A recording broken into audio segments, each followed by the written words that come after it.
नारद जी के चरणों में भक्ति महारानी कहती है, महाराज मेरा दुख दूर करो, मैं आपकी शरण में हूं। नारद जी कहते हैं, देवी कुछ करता हूं। नारद जी ने वेद पुराण गीता सारा पढ़कर सुनाया, सब कुछ सुनाया, पर भक्ति का दुख दूर बिल्कुल नहीं हुआ।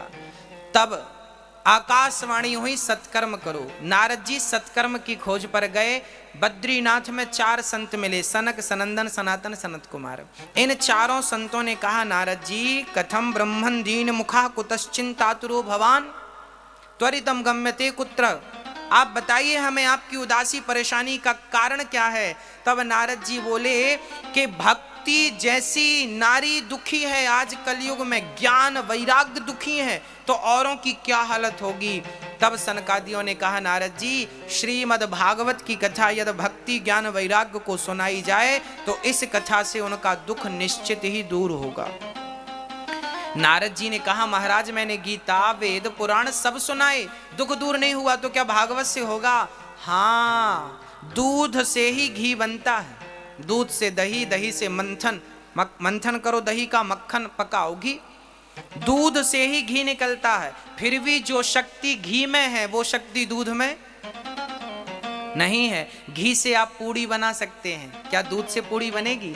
घी से दिया जला सकते हैं, क्या दूध से दिया जलेगा। ये तो सच है कि दूध से ही घी निकलता है, पर घी जितना पावरफुल है दूध इतना पावरफुल नहीं है। उसी प्रकार वेद पुराणों से ही भागवत का जन्म हुआ है। भागवत में जो शक्ति है मोक्ष देने की, वो शक्ति किसी के अंदर नहीं है, क्योंकि ये तो सारम सारम समुद्रतम, ये सार है, ये सबका क्या है, सार है। गन्ना इतना लंबा होता है, उसका सार एक गिलास में आ जाता है, उसका रस।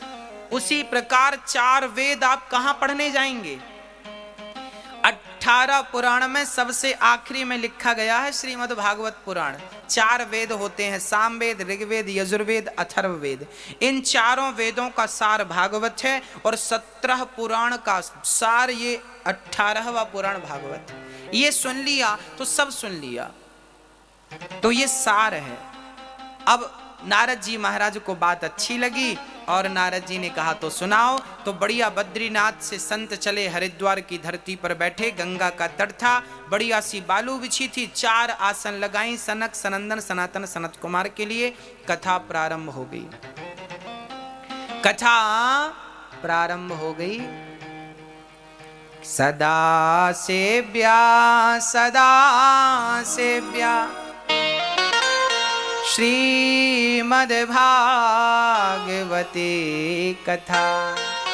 अच्छा मैया जी ये बताओ, भागवत कितनी बार सुननी चाहिए जीवन में, कम से कम कितनी बार। 1 बार, 2 बार, 3, 4। भैया जी आप बताइए कितनी बार। बोले राम राम रटते रहो, कब तक। बोले जब तक घट में प्राण, कभी तो दीन दयाल के भनक पड़ेगी कान। राम राम रटते रहो, कब तक। बोले जब तक घट में प्राण, जब तक आप में जान है, प्राण है, तो राम राम रटो। कथा कब तक सुने, सदा सेव्या सदा सेव्या। कथाएं तब तक सुनो जब तक हृदय में परमात्मा प्रकट ना हो जाए। आंख बंद कर। अच्छा आप सभी लोग 5 सेकंड के लिए अपनी आंख बंद करिए, करिए। अब बताइए, आंख बंद करते हैं तो क्या नजर आता है। आंख बंद करके देखो क्या नजर आया, क्या नजर आया, क्या नजर आया, अंधकार। करिए एक बार, आंख बंद करेंगे तो अंधकार नजर आएगा, हाँ या ना। सबके होता ना, जब भी हम आंख बंद करते हैं ना तो एक अंधकार सा नजर आता है। मेरी माँ, कथाएं तब तक सुननी चाहिए, भगवान का नाम तब तक जपना चाहिए जब तक आंख बंद करने से अंधकार नहीं। जब आंख बंद करो तो परमात्मा दर्शन दे दें परमात्मा की छवि मन में ऐसी बस जाए, ऐसी बस जाए कि आंख बंद करो तो परमात्मा का दर्शन, मेरे गोविंद का दर्शन हो जाए। तब तक दर्शन करो भगवान का जब तक आंख बंद करते ही दर्शन ना हो जाए। तो आप कथाएं तब तक सुनना जब तक आंख की पलक झपकाते ही गोविंद का दर्शन ना हो जाए, तब तक आप कथाएं सुनते रहना। श्री सनकादियों ने जैसे ही भागवत की महिमा सुनी कि भागवत एक बार दो बार नहीं, सदा सेव्य, जितनी बार सुनेंगे आपका आनंद बढ़ेगा, आपका मन निर्मल होगा। कहते हैं ना, कपड़े में एक बार साबुन लगाने से दाग यदि ज्यादा हो जाए तो एक बार के साबुन से थोड़ी ठीक होता है, बार बार साबुन लगाने से दाग जाता है। ऐसे ही हमारे जीवन में जन्म जन्म से ना जाने कितने दाग लगे हैं, एक बार की कथा सुनने से थोड़ी छूटेंगे। बार बार कथा सुनो। मीराबाई लड़कपन से जवानी और जवानी से बुढ़ापे तक रोती रही, तब कहीं जाके बुढ़ापे की आखिरी सांस में से भगवान का दर्शन हुआ। जीवन भर उसके आंसू क्या करते रहे? बोले उसके जीवन में जितने भी दाग थे उन आंसुओं ने सबसे पहले दागों को धोया, और जब निर्मल हो गई चादर तो परमात्मा ने उसे स्वीकार कर लिया। एक बार के साबुन लगाने से थोड़ी दाग धुलेगा। राम नाम के साबुन से जो मन का मैल छुड़ाएगा तो निर्मल मन के दर्पण में वो प्रभु का दर्शन पाएगा। मन को पवित्र करने के लिए आपको परमात्मा का नित्य चिंतन करना पड़ेगा। भोजन शरीर को पुष्ट रखने के लिए, स्वस्थ रखने के लिए खाना रोज पड़ता है कि नहीं? पानी रोज पीना पड़ता है कि 2-4 दिन में एक बार? पानी रोज, भोजन रोज, तो भजन भी रोज। अच्छा, हमने काखा गाघा बचपन में पढ़ा था, आज मैं इसका अर्थ समझाता हूं। काखा गाघा, इतना मैं तो 4 ही अक्षर जानता हूं, 5वां जानता ही नहीं।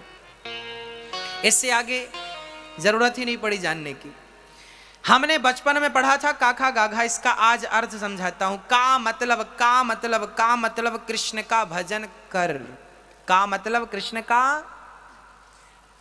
कृष्ण का भजन कर। उसके बाद का खा, भजन कर बाद में खा, पहले ही मत खा। का खा मतलब पहले कृष्ण का भजन कर, बाद में भजन करने के बाद खा। पहले राम राम जप, उसके बाद खा, और खा के सो मत जा।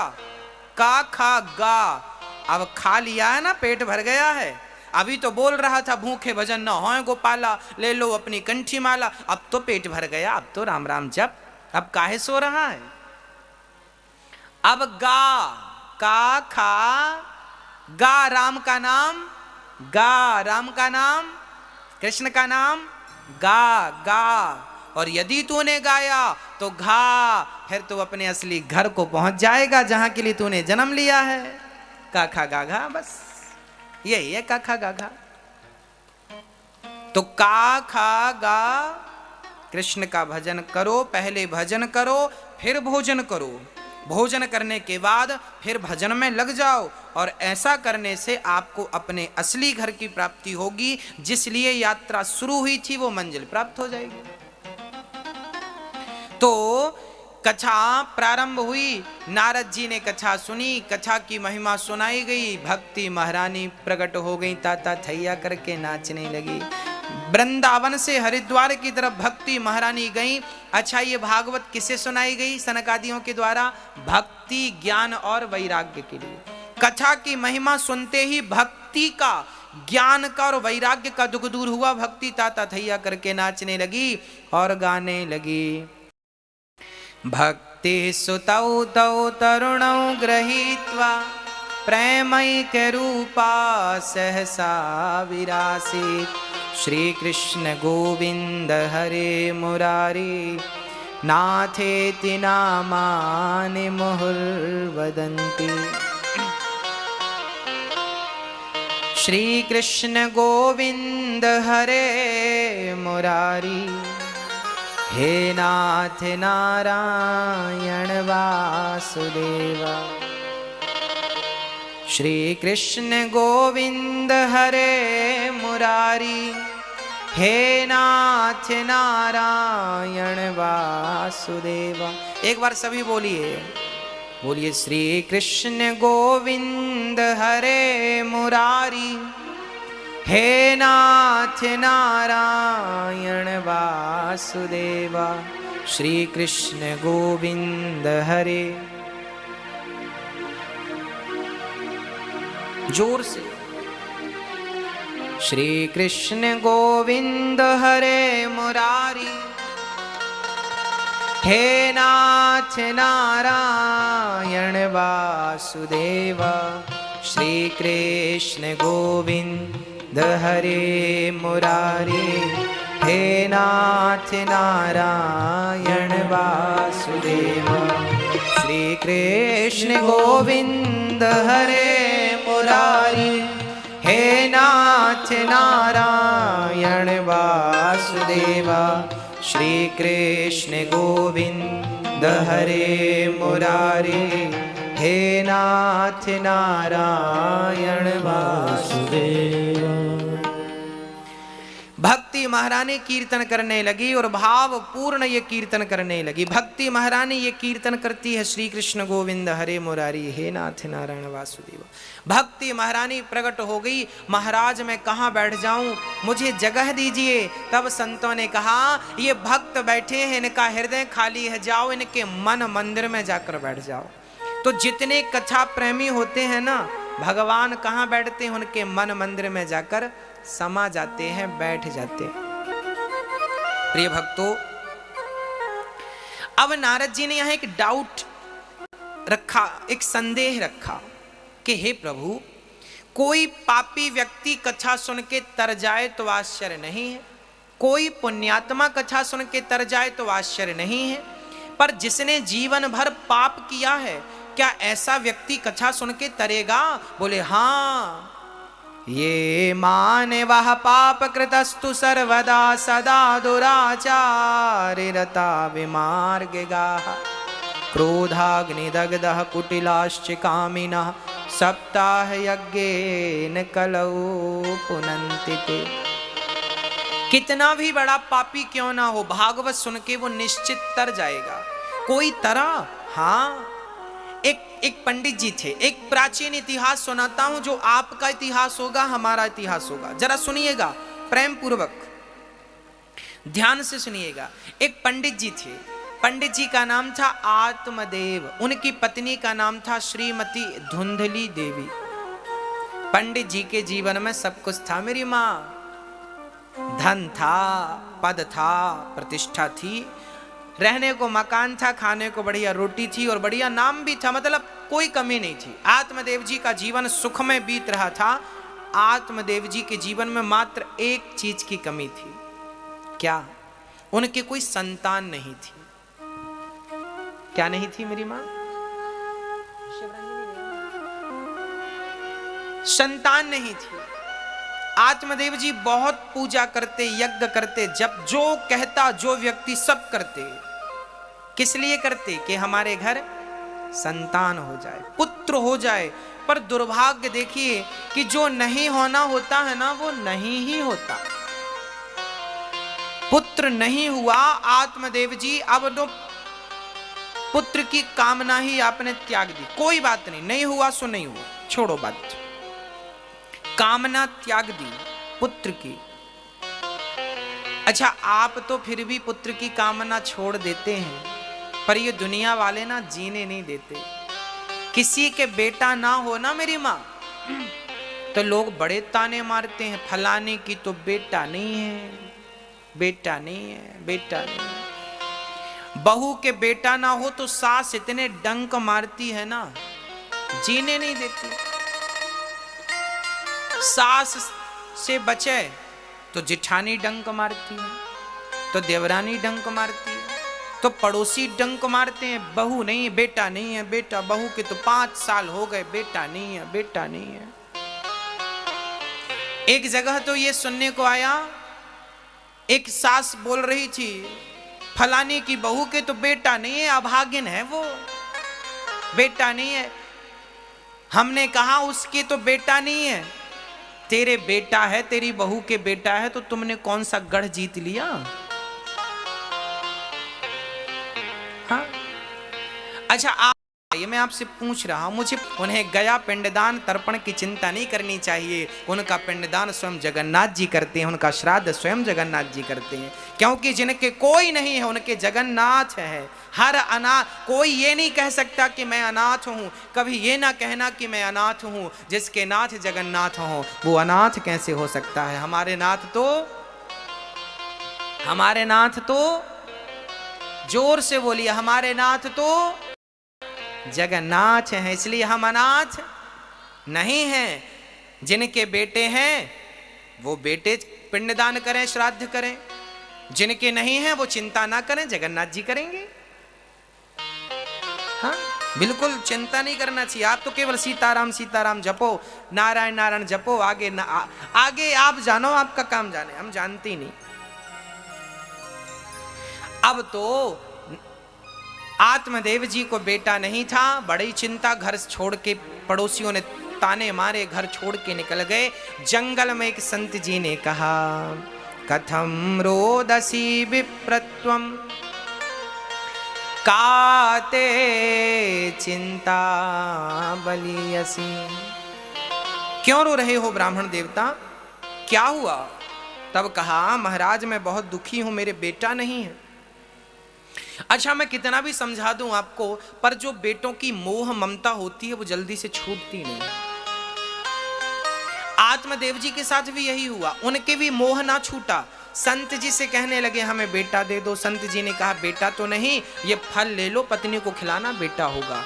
आत्मदेव जी दौड़े दौड़े घर आए, पत्नी से कहा लो देवी, संत ने फल दिया है, खाओ, बेटा होगा।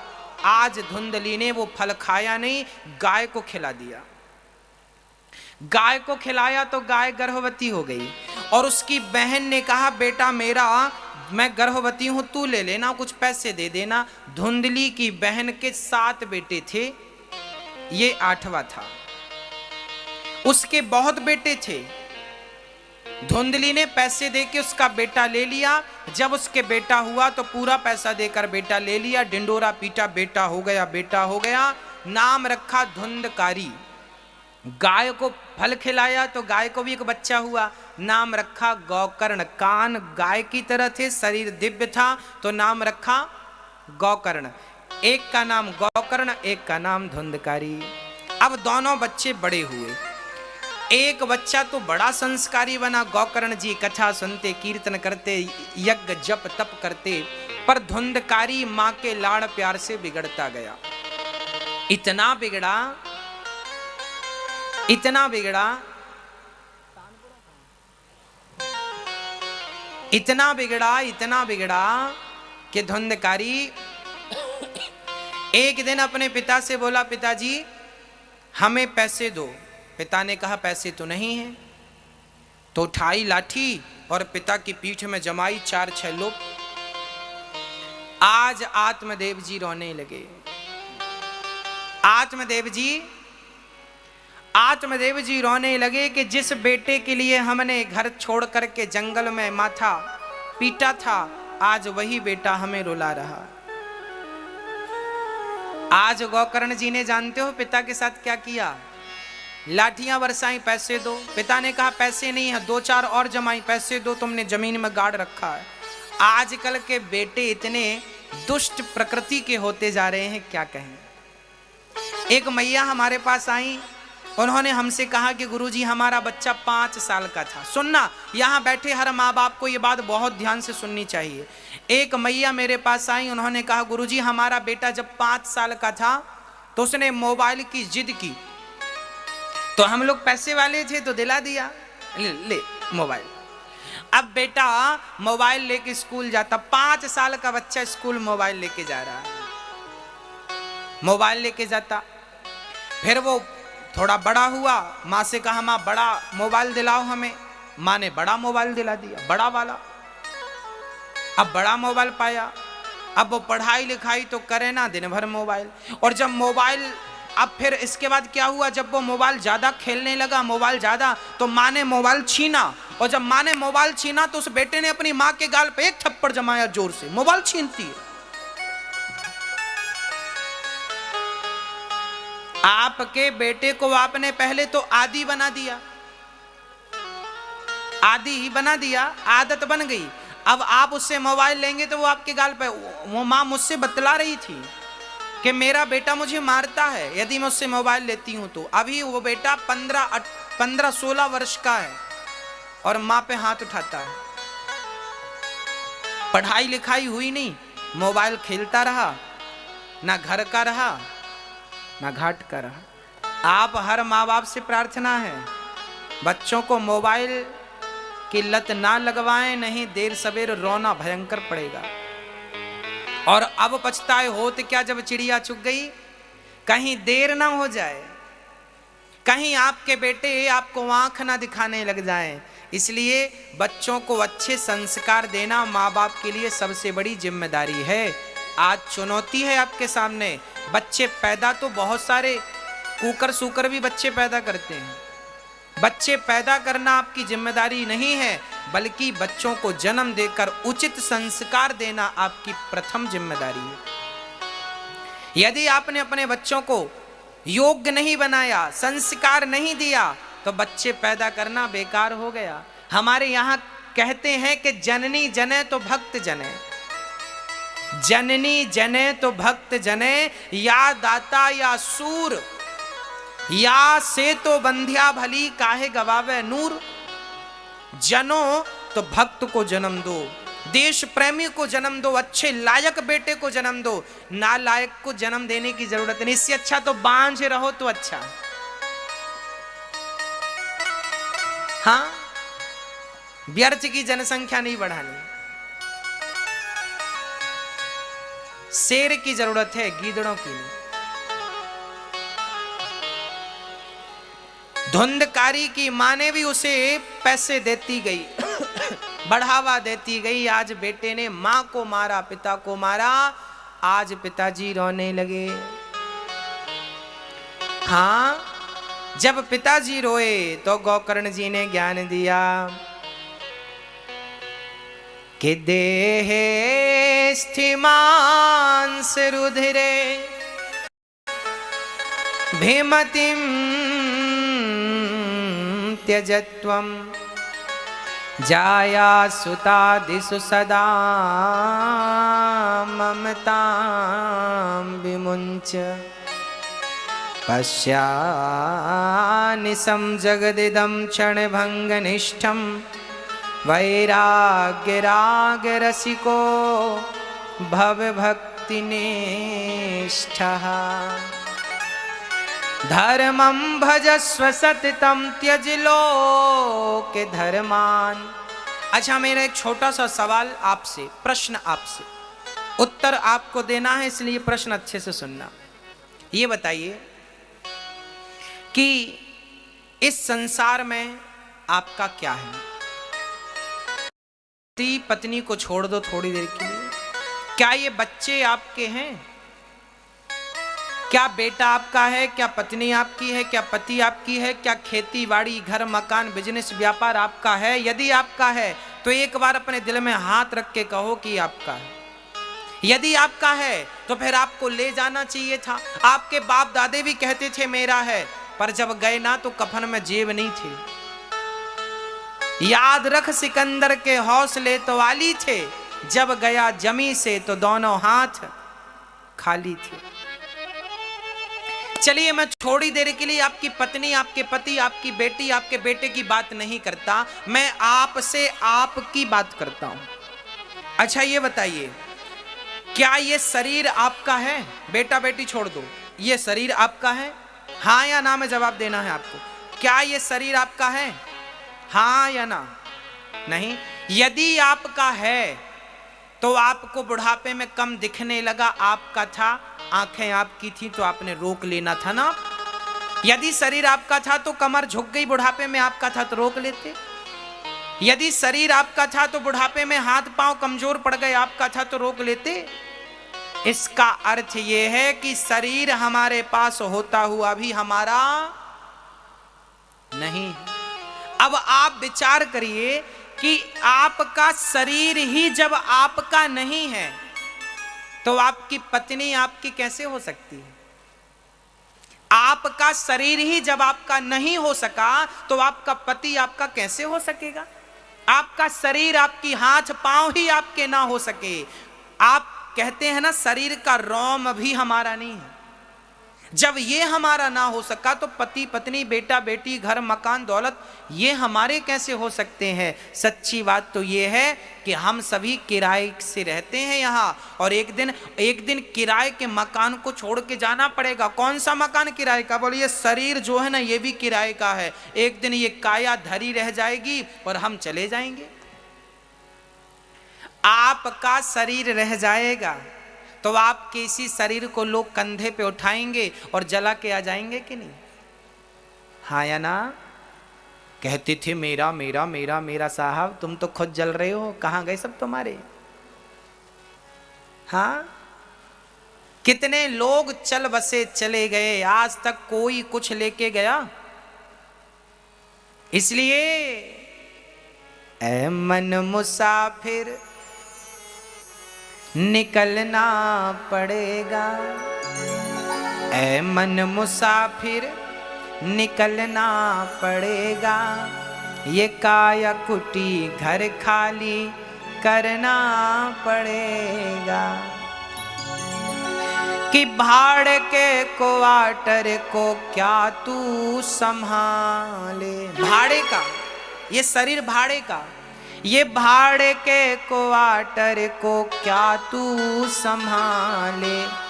जिस दिन तेरे घर का मालिक निकाले आएगा नोटिस, जमानत न होगी गर तेरे पल्लू अमानत न होगी। होकर कैद तुझे जाना पड़ेगा, काया कुटी घर खाली करना पड़ेगा। ये जिंदगी एक किराए का घर है। ये जिंदगी कैसी है? किराए का है ना।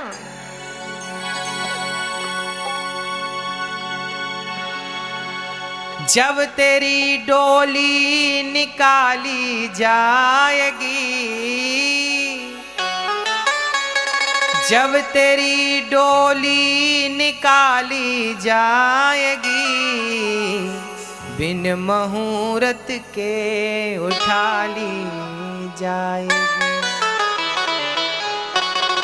धन सिकंदर का पड़ा सब रह गया, धन सिकंदर का पड़ा सब रह गया। मरते दम लुकमान भी ये कह गया। ये घड़ी हरगिज न टाली जाएगी। कौन सी घड़ी? मौत की घड़ी। ये घड़ी हरगिज न टाली जाएगी, जब तेरी डोली निकाली जाएगी। इसलिए जिंदगी एक किराए का घर है। ये सब किराए का है, इसलिए अपना ना समझिएगा। ये मान के चलिए कि सब कुछ तुम्हें परमात्मा ने किराए से दिया है, और एक दिन किराए के मकान को खाली करना पड़ेगा। आपके दादा परदादा ने मकान खाली किया कि नहीं?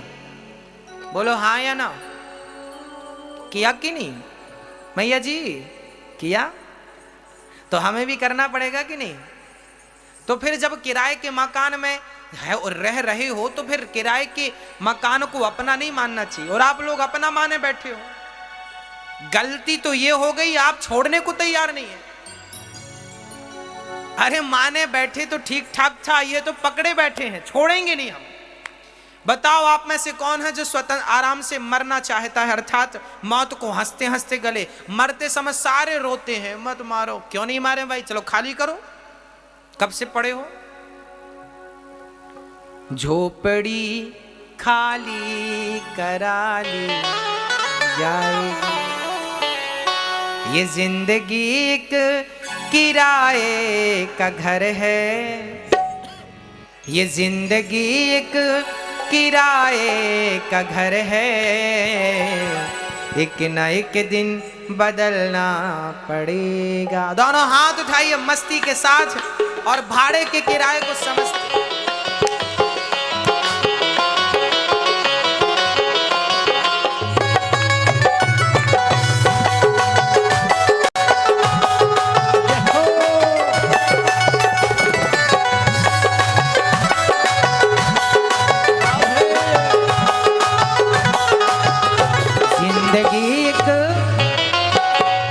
जिंदगी एक किराए का घर है, जिंदगी एक किराए का घर है, एक न एक दिन बदलना पड़ेगा, पड़ेगा एक दिन बदलना पड़ेगा। मौत जब तुमको आवाज देगी, मौत जब तुमको आवाज देगी, मौत जब तुमको आवाज देगी, मौत जब तुमको आवाज देगी, घर से बाहर निकलना पड़ेगा, पड़ेगा घर से बाहर निकलना पड़ेगा।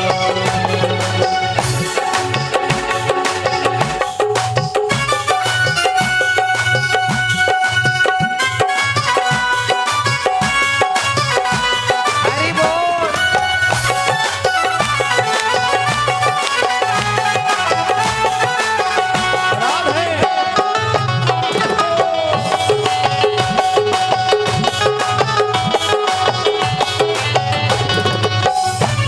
अब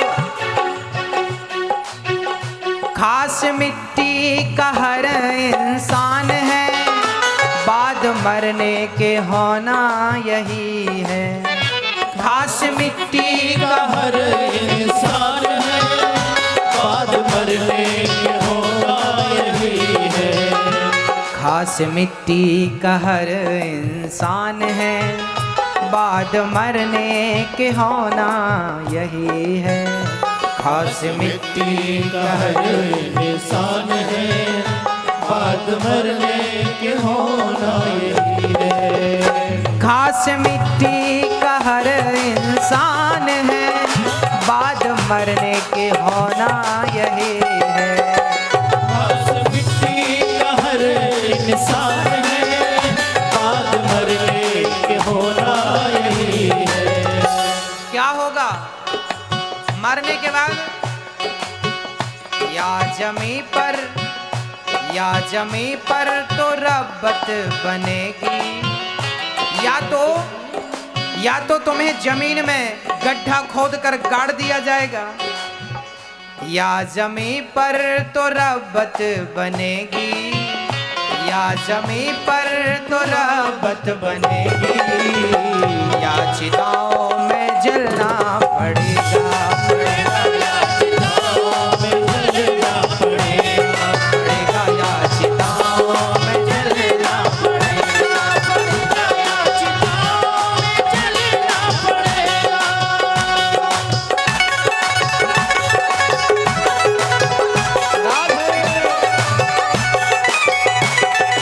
हरि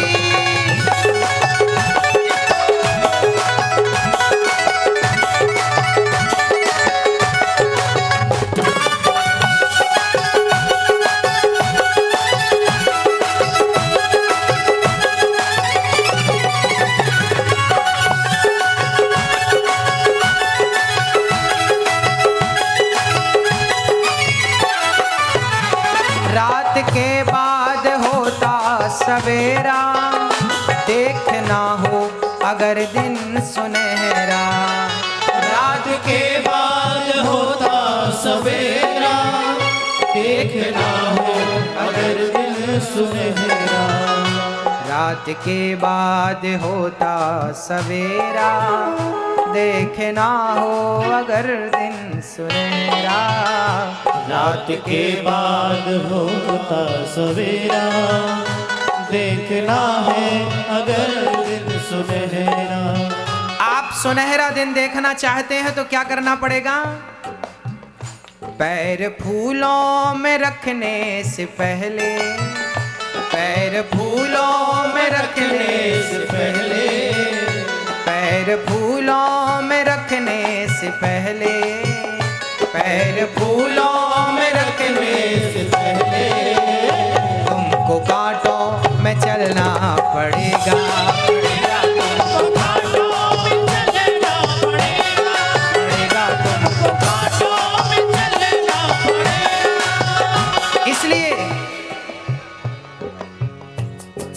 तू यहाँ मुसाफिर है, ये सराय फानी है, 4 रोज की मेहमा तेरी जिंदगानी है। धन जमी जर जेवर कुछ न साथ जाएगा, खाली हाथ आया है खाली हाथ जाएगा। इस कदर तू खोया है इस जहां के मेले में, किस कदर तू खोया है इस जहां के मेले में, तू प्रभु को भूला है पढ़ के इस झमेले में, पढ़ के इस झमेले में, पढ़ के इस झमेले में। सुनना, मौत सबको आनी है, कौन इससे छूटा है, तू फना नहीं होगा ये ख्याल झूठा है, ये ख्याल झूठा है, ये ख्याल झूठा है। सांस टूटते ही सब रिश्ते टूट जाएंगे, सांस टूटते ही सब रिश्ते टूट जाएंगे, बाप माँ बहन बीबी बच्चे छूट जाएंगे, बच्चे छूट जाएंगे, बच्चे छूट जाएंगे। ये जवानी है पल भर का सपना, ढूंढ लो कोई महबूब अपना। ये जवानी है पल भर का सपना, ढूंढ लो कोई महबूब अपना। ये जवानी है, ये जवानी है, ये जवानी है, ये जवानी है पल भर का सपना, ढूंढ लो कोई महबूब अपना। ये जवानी है पल भर का सपना, ढूंढ लो कोई महबूब अपना। ये जवानी, ये जवानी, जवानों जरा जवानी संभालिएगा, ये जवानी अगर ढल गई तो, ये जवानी अगर ढल गई तो, उम्र भर हाथ मलना पड़ेगा, पड़ेगा, उम्र भर हाथ मलना पड़ेगा,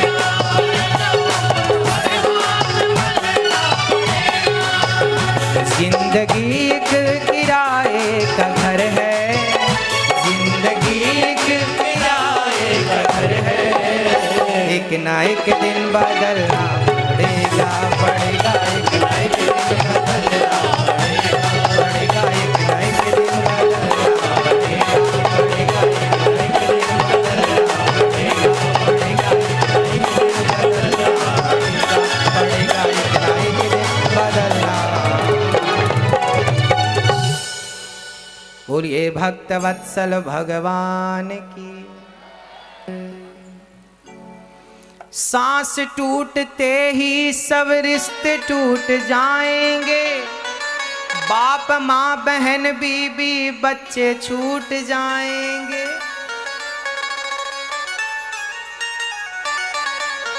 क्या कहें हम आपसे, आज तक ये देखा है पाने वाला खोता है, जिंदगी को जो समझा जिंदगी पे रोता है। तू यहाँ मुसाफिर है, ये सराय फानी है, 4 रोज की मेहमा तेरी जिंदगानी है। ये जिंदगानी मेहमान है, हम सब मेहमान हैं, एक दिन सबको अपना अपना घर मेहमानी छोड़ के जानी पड़ेगी। कुछ तैयारी है आप लोगों की कि नहीं? कर लो। प्रिय भक्तों, धुंधकारी के पिता को मार लगाई, पिता आत्म कल्याण करते हैं। घर में अकेली माँ थी, धुंधकारी ने अपनी माँ को मारा, माँ बेचारी कुएं में कूद के मर गई। आज मैं आपको माँओं का क्या दुख बताऊं, आज मैं आपको माँओं का क्या दर्द सुनाऊं। आज धुंधकारी ने अपनी माँ को मारा भक्तों। आज आप लोग भी देखते होंगे समाज में ऐसे ही धुंधकारी बच्चे पैदा होते हैं जो अपने माँ को मारते हैं, माँ पर हाथ उठाते हैं, माँ को घर से निकाल देते हैं। हमें ना चाह करके भी ये काम करना पड़ा है भक्तों। आप बताइए, क्या हमारे भारत में वृद्धाश्रम होने चाहिए? नहीं ना। क्या हमारे भारत में वृद्धाश्रम की जरूरत है? बिल्कुल नहीं है। हमारे भारत में शिक्षित लोग रहते हैं, पढ़े लिखे लोग रहते हैं। भारत का बेटा राम होता है जो माँ बाप की आज्ञा मानकर 14 साल के लिए घर से निकल जाता है और माँ बाप से एक प्रश्न नहीं करता कि मेरे किस गलती की मुझे सजा मिल रही है। ऐसे भारत में, राम के भारत में क्या वृद्धाश्रम होने चाहिए ना? नहीं होने चाहिए, नहीं होने चाहिए। परंतु मैं आपसे एक छोटा सा सवाल पूछना चाहता हूं। आज मैं आपके सामने बैठा हूं, मेरे पास कितनी माएँ आती हैं, कितनी सारी वृद्ध माएँ आती हैं, और वो माएँ जानते हो क्या कहती हुई आती हैं? कोई माँ ये कहती है कि बेटा मुझे मेरे बेटे ने घर से निकाल दिया, तो कोई माँ ये कहती है कि मेरे बेटे ने मुझे मेरे मुंह पे मिर्ची डाल दी, बड़ा अत्याचार किया। एक माँ तो कहते कहते रो पड़ी कि गुरुजी मेरी बहू मुझे रोज थप्पड़ मारती है गाल पर।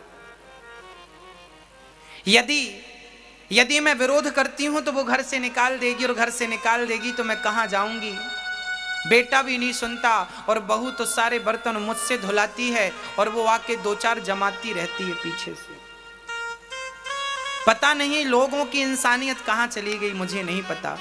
पर मैं आपसे एक छोटा सा सवाल ये करना चाहता हूं कि एक माँ मेरे पास आई, ये बात मैं कई बार कह चुका हूं, मुझे बार बार दोहराना पड़ती है ये बात। एक माँ मेरे पास आई और उस माँ ने मेरे से कहा, एक माँ बाप दोनों थे जोड़े, बाप अंधा, आंखें चली गई थी, बूढ़ा आदमी था, आंख चली गई थी, और उनकी पत्नी घर घर भोजन बनाने जाती थी। एक ही बेटा था और वो बेटा माँ बाप को छोड़कर शादी कर ली, खुश रहता है, वो अपने घर अलग रहता है। बाप अंधा है और उसकी माँ घर घर भोजन बनाती है।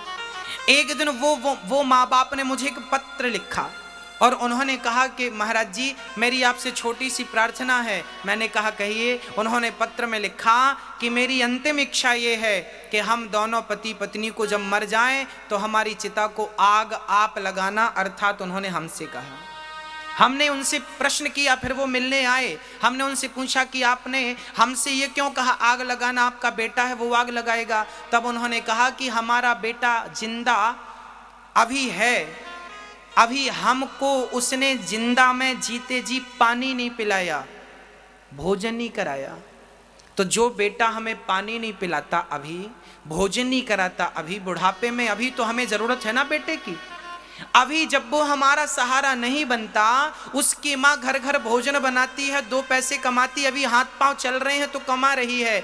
मैं भी अंधा हूँ, मेरी पत्नी मुझे खिलाती है, यदि उसके भी हाथ पांव ना चले तो हम क्या खाएंगे, कहाँ जाएंगे? बेटे से तो आसरा नहीं है, बेटे से तो कोई सहारे की उम्मीद नहीं है, बेटे ने तो छोड़ दिया। तो जो बेटे जीते जी रोटी ना दे सका, पानी ना दे सका, ऐसे बेटे से हम आग लेकर क्या करेंगे? हम नहीं चाहते कि हमारा बेटा हमारी चिता को आग लगाए। उन्होंने हमसे कहा कि आप आग लगाना। ऐसे माँ बाप हमसे कहते हैं महाराज जी हमारे लिए कोई आप रहने की और खाने की व्यवस्था करो। अब मैं आपसे पूछता हूँ, बताइए ऐसे माँ बाप के लिए हमें सहयोग करना चाहिए कि नहीं? ऐसे माँ बाप के लिए हमें रहने के लिए और रोटी की व्यवस्था करनी चाहिए कि नहीं? तो ऐसे माँ बाप के कहने पर इस दास ने वृंदावन में एक वृद्धाश्रम बनाने का निर्णय लिया। वृद्धाश्रम नहीं होने चाहिए, पर माँ बाप की ऐसी मजबूरी के कारण हमें वृद्धाश्रम बनाने का निर्णय लेना पड़ा। और आप भक्तों, आपके सहयोग से वृंदावन में वृद्धाश्रम का कार्य बहुत तेजी से चल रहा है। बहुत जल्दी, लगभग 1 वर्ष के भीतर ही वहाँ बहुत सारी माताएं रह करके वहाँ हमें और आपको आशीर्वाद देंगी। माँओं को रहने की, खाने की वहाँ संपूर्ण व्यवस्थाएं होती हैं और वहाँ रहेंगी सारी व्यवस्थाएं। इस कार्य में आपका सहयोग, आप किसी एक माँ को गोद ले सकते हैं। एक माँ को जीवन भर भोजन दे सकते हैं उनका बेटा बनकर। एक माँ को केवल 21,000 रुपए देकर आप किसी एक माँ को जीवन भर रोटी दे सकते हैं। कहते हैं ना, अन्नदान सबसे बड़ा दान होता है, इससे बड़ा कोई दान नहीं होता। आप अपनी माँ की सेवा तो करें, पर प्रार्थना यह है कि उन वृद्ध माँओं की तरफ भी देखें। वहाँ एक दो माँ नहीं भक्तों, वहाँ हजारों की संख्या में माएँ रहेंगी और वहाँ सेवा होंगी। एक दो माँ नहीं, हजारों ऐसी सताई और ठुकराई बूढ़ी माएँ होंगी जिनके अपने बच्चों ने, अपनी बहुओं ने घर से निकाल दिया। उनके अपने बच्चों ने सेवा नहीं की, कोई बात नहीं, पर हमें ईश्वर ने यदि बेटा बना के भेजा है तो मैं किसी एक माँ का बेटा नहीं, हजारों माँओं का बेटा बनना चाहता हूँ। हजारों माँओं की सेवा करने का संकल्प लेकर आगे बढ़ना चाहता हूँ। केवल आपके प्यार और आपके आशीर्वाद, आपके सहयोग से। आपको लगता है कि आपको भी किसी एक माँ का सहारा बनना चाहिए, तो आप किसी एक माँ के लिए 21,000 देकर आप हमारे मेंबर भी बन जाएंगे और जीवन भर आपके सहयोग से वो माँ, एक माँ जीवन भर रोटी खाती रहेगी आपके सहयोग से। तो आपको लगता है कि आपको भी इन माँओं की सेवा करनी चाहिए, तो आप भी अपने सहयोग के हाथ बढ़ा सकते हैं और इन माँओं की सेवा में आप सहयोग की आहुतियाँ डाल सकते हैं। कुछ भक्तों ने सहयोग दिया है, उनके नाम श्रवण करते हैं। आपको योग्य बनाया है परमात्मा ने, तो किसी माँ की पुकार जरूर सुनना, किसी माँ का दर्द जरूर सुनना। कम से कम एक माँ को गोद लेना। गोद लेने का अर्थ क्या होता है? देखिए, हम माँ को क्या गोद लेंगे, मैं गोद लेने का भी सही अर्थ आपको बतलाऊं। गोद क्या होता है? जब कोई माँ के बेटा नहीं होता तो वो माँ अनाथ आश्रम जाती है, अनाथ आश्रम जाती है, वहां से किसी बच्चे को गोद लेती है। गोद लेने का अर्थ ये होता है कि वहां पर एक एग्रीमेंट होता है। माँ कहती है उस अनाथ आश्रम में कि मैं इस बेटे को अपने पास रखूंगी, अपने पास रखकर इसे सेवा करूंगी और जीवन के आखिरी सांस तक इसे अपना पुत्र मानूंगी। प्रिय भक्तों, धुंधकारी 5 माँ कुएं में कूद के जब मरी, 5 वैश्याओं के संग धुंधकारी रहने लगा। उन 5 स्त्रियों को खिलाता पिलाता, उनका भरण पोषण करता। अच्छा, ये कथा YouTube पर भी चल रही है। आप सभी लोग अपने मोबाइल पर अनिरुद्धाचार्य जी डालिए YouTube पर, तो ये कथा आपको YouTube पर भी सुनने को मिलेगी। फेसबुक और व्हाट्सएप के द्वारा आप सबको शेयर कीजिए ताकि आप बतला सकें कि आपके यहाँ ये कथा हो रही है। और यही कथा रोज दोपहर 3 से शाम 6 बजे तक साधना चैनल पर चलेगी। आप सभी लोग अपने रिश्तेदारों को, सभी लोग अपने परिवार के सभी सदस्यों को निवेदन करें कि जो यहाँ आ सकते हैं वो तो यहाँ आएँ यहाँ के टाइम पर, और बाकी घर पे 3 से 6 बजे तक रोज साधना चैनल पर ये कथा देख सकते हैं। सभी लोग देख सकते हैं, पूरा देश देख सकता है। सभी लोगों को साधना चैनल के द्वारा आप प्रेरित करें कि वो लोग टीवी पर कथा जरूर देखें, आपके रिश्तेदार, घर वाले जो यहाँ तक नहीं आ सकते। अब धुंधकारी 5 वैश्याओं के संग रहने लगा। उन 5 वैश्याओं ने गला दबाकर धुंधकारी को मार डाला। ये 5 स्त्रियां कौन थी? धुंधकारी की 5 पत्नियां, मतलब हमारी 5 इंद्रियां, हमारा शब्द, स्पर्श, रूप, रस और गंध। आंख की इच्छा है देखने की, कान की इच्छा है सुनने की, चमड़ी की इच्छा है स्पर्श करने की, नाक की इच्छा है सूंघने की, और रसना जिह्वा की इच्छा है स्वाद लेने की। हम पूरी जिंदगी अपनी इन इच्छाओं को पूरी करते करते करते करते जिंदगी को पूरा कर देते हैं। पलट कर देखते हैं तो शरीर पूरा हो गया, जिंदगी पूरी हो गई, पर इच्छाएं अभी तक पूरी नहीं हुई। धुंधकारी इन 5 की इच्छाएं पूरी करते करते मर गया। अंत में प्रेत बना। जब प्रेत बन के भटकने लगा तब गोकर्ण जी महाराज ने धुंधकारी को यही भागवत की कथा सुनाई जो आज आप सुन रहे हैं। और भागवत की कथा जब सुनी, 7 दिन में एक बांस की ग्रंथि पर धुंधकारी आकर बैठा। पहले दिन की कथा से बांस की पहली ग्रंथि खुली, द्वितीय दिवस की कथा से दूसरी, तीसरे दिन की कथा से तीसरी, और 7 दिन की कथा से 7 गांठ खुल गई। एक दिव्य पुरुष निकला, विमान पर बैठा और भगवान के निज धाम को चला गया। ये भागवत की महिमा थी। भागवत सुनने से धुंधकारी जैसा महान पापी भी तर गया। ये भागवत तारने वाली है। केवल सो केवल तारती है। धुंधकारी जैसा पतित जब तरा तो दूसरी बार गौकर्ण जी ने भागवत सुनाई। अब की बार तो इतने पशु पक्षी जिन जिन के कानों में शब्द कथा का गया, सबके लिए विमान आया। सब विमान पर बैठ बैठ के भगवान के निज धाम को गए। श्रोताओं के निरूपण किए। श्रोता तीन प्रकार के, श्रोता, सरौता, सोता। जो कथा सुने वो श्रोता, जो सो जाए वो सोता, जो बात करे वो सरौता। उच्च कोटि के श्रोता होते हैं जो केवल सार सार ग्रहण करते हैं। जैसे हंस दूध पानी में दूध दूध पीता है, पानी पानी छोड़ता है, ऐसे अच्छे श्रोता वही हैं जो सार सार ग्रहण कर लें, असार को छोड़ दें। वक्ता कैसा हो? विरक्तो वैष्णवो विप्रो वेद शास्त्र विशुद्धिकृत दृष्टांत कुशलो धीरो वक्ता कार्योति निष्प्रहा। हाँ, वक्ता विरक्त हो, भगवान का भक्त हो। हमारी मैया जी के लिए एक बार सुंदर तालियां बजाएं, श्रीमती गीता उपाध्याय जी के लिए। मात्र शक्ति एक स्त्री होकर इतना बड़ा आयोजन माँ ने किया। पूरे देश के लोगों को कथा की गंगा में आपने डुबाने का कार्य किया है। कहते हैं पुरुष एक कुल को तारता है, नारी दोनों कुलों को तार देती है। ये इसका सबूत है, नारी दोनों कुलों को तारती है। एक बार गीता मैया के लिए पुनः तालियां। भगवान इनके परिवार को, इनके स्वर्गीय पति को भगवान शांति दें। और आप सभी ग्रामवासी नित्य कथा पे आइए। आपके यहाँ कथा का जो टाइम है अपने टाइम से आइए। कथा आप समय का ध्यान रखिए, कल से समय से आइए और समय से ही कथा से जाइए। अब चलते हैं, प्रेम से बिहारी जी का दर्शन करते हैं और पुनः आरती उतारेंगे। और सभी माँओं से प्रार्थना है, यदि आपने सोना चांदी पहन रखा है तो कृपया कल से सोना चांदी ना पहन के आएँ। मोबाइल पर्स पैसों का ख्याल रखें।